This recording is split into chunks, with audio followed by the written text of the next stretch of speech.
बिस्मिल्लाहिर्रहमानिर्रहीम।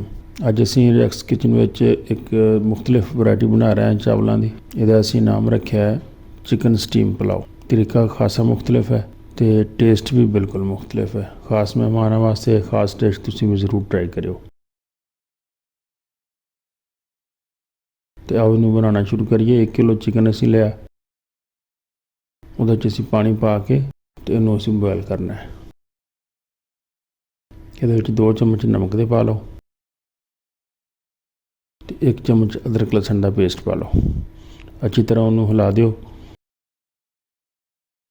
हिला के ढक्कन दे दियो, चूल्हा ऑन कर दियो, इनू बॉयल होने दियो। जो बॉयल होना शुरू हो जाएगा तो इतने इस तरह झग आ जाएगी। इस झग को किसी चमच नाल इस तरह उतार लेना। जिन्नी तुसीं उतार सकते हो उन्होंने उतार दियो। झग उतारन तो बाद इनू को 10-12 मिनट मजीद बॉयल कर लेना। साडा चिकन तकरीबन बॉयल हो गया। हुण असीं इनू अलग किसी बर्तन च कढ़ लैने। चिकन को इस तरह बर्तन च कट के तो ठंडा होने दो। जो ठंडा हो जाएगा फिर असीं इस मसाले पाने।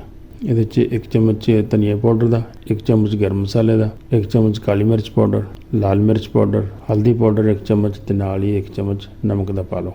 इस तो बाद 1 चम्मच अदरक लहसुन का पेस्ट पावांगे, थोड़ा जिहा लैमन जूस पावांगे तो नाल 3 चम्मच कॉर्नफ्लोर दे पा लो ताकि अच्छी तरह बाइंडिंग हो जाए। थोड़ा जिहा फूड कलर असीं पाना लाल रंग का ताकि कलर अच्छा आ जाए। सारे मसाले मिक्स कर देने चंगी तरह। मसाले मिक्स करके तो इनू थोड़ी देर वास्ते मैरीनेट होने लिए रख देना। तो उन्नी देर दे विच असीं चावलों का मसाला बना लैंदे हां। इहदे च असीं कुछ साबुत मसाले पाने हैं। दालचीनी है, बे लीफ है, जीरा है, स्टार एंड्स है तो वड्डी इलायची। इन्हें थोड़ा जिहा असीं फ्राई करना है।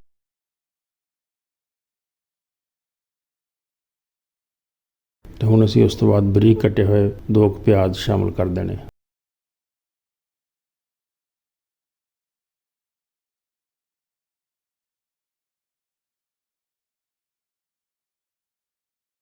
जो प्याज साड़ा थोड़ा जिहा गोल्डन हो जाए तो फिर असीं इहदे विच 1 चम्मच अदरक लहसुन का पेस्ट पा देंगे।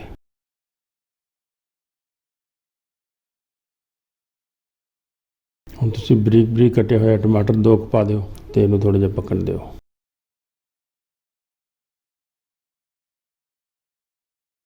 एक चम्मच जीरे का, 1 चम्मच गर्म मसाले का तो 1 चम्मच काली मिर्च पाउडर करके वो शामिल कर दिओ।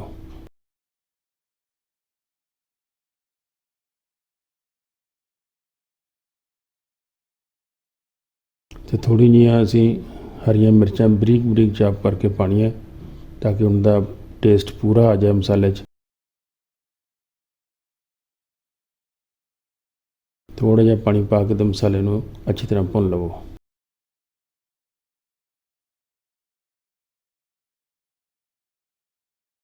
हुण असीं लाल मिर्च पाउडर का 1 चम्मच पा लैने।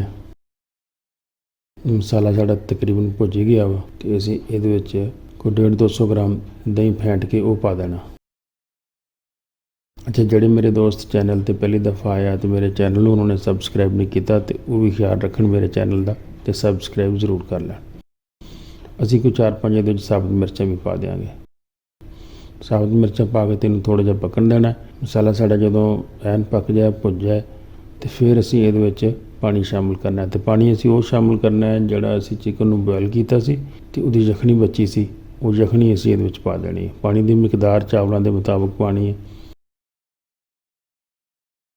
इधर असी पानी को बॉयल होने देने तो दूजे पासे जोड़ा असी चिकन मैरीनेट करके रखा सी उन्होंने थोड़ा जिहा फ्राई करना है। दरमियानी अग ते इनू थोड़ी देर फ्राई करना है, बहुत ज़्यादा खुश्क नहीं करना।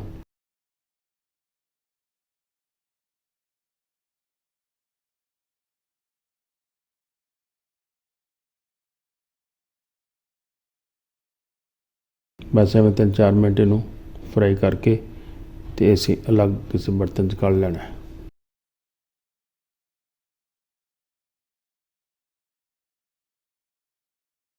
तो दूजे पासे साड़ा पानी बॉयल होने लग पिया अच्छी तरह तो असीं इहदे च नमक चैक कर लैने। नमक अगर घट हो तो तुसीं इत्थे पा सकते हो। नमक मैनूं कम लगता है तो असीं इहदे विच नमक की 1 चमची होर पा दिंदे। तो असीं अद्धे घंटे तो चावल भें के रखे हुए सी कायनात चावल डबल स्टीम दे, वो असीं भें के तो शामिल कर दिंदे।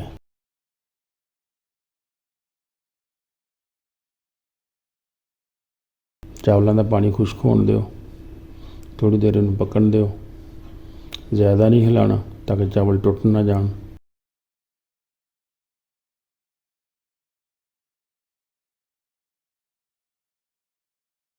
ਪਾਣੀ ਚਾਵਲਾਂ ਦਾ ਕਾਫੀ ਹੱਦ ਤੱਕ ਖੁਸ਼ਕ ਹੋ ਗਿਆ ਅਤੇ ਹੁਣ ਅਸੀਂ ਇਹਦੇ ਵਿੱਚ ਜਿਹੜਾ ਚਿਕਨ ਰੱਖਿਆ ਸੀ ਫਰਾਈ ਕਰਕੇ, ਉਹ ਇੱਕ ਇੱਕ ਕਰਕੇ ਬੋਟੀਆਂ ਅਸੀਂ ਇਹਦੇ ਉੱਤੇ ਇੱਦਾਂ ਰੱਖ ਦੇਣੀਆਂ। ਬੋਟੀਆਂ ਰੱਖ ਕੇ ਅਤੇ ਅਸੀਂ ਇਹਨੂੰ 10 ਮਿੰਟ ਵਾਸਤੇ ਦਮ 'ਤੇ ਰੱਖ ਦੇਣਾ। 10 ਮਿੰਟ ਹੋ ਗਏ, ਅਸੀਂ ਦਮ ਪੱਟਦੇ ਹਾਂ। ਮਾਸ਼ਾਅੱਲਾ ਬਹੁਤ ਜ਼ਬਰਦਸਤ ਸਾਡਾ ਚਿਕਨ ਸਟੀਮ ਪੁਲਾਓ ਤਿਆਰ ਹੋ ਗਿਆ। ਅਤੇ ਤੁਸੀਂ ਵੀ ਇਹਨੂੰ ਜ਼ਰੂਰ ਟਰਾਈ ਕਰਿਓ। ਵੀਡੀਓ ਦੇਖਣ ਦਾ ਬਹੁਤ ਸ਼ੁਕਰੀਆ। ਅਸਲਾਮ ਵਾਲੇਕੁਮ।